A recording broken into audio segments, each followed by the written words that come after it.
Perdana atau Pangdeui sareng simkuring Fitri Juwita dina Warta Sunda.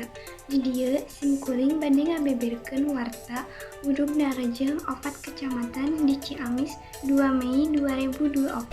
Hujan darat ngagebre di Kabupaten Ciamis sawatara poe ka tukang nimbulkeun huruf.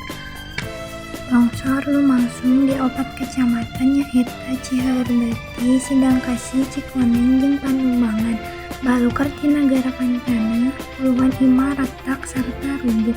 Sajumlah ulah warga kapaksa ngungsi lantaran imahna geus teu tiasa dicicingan deui lantaran rusak.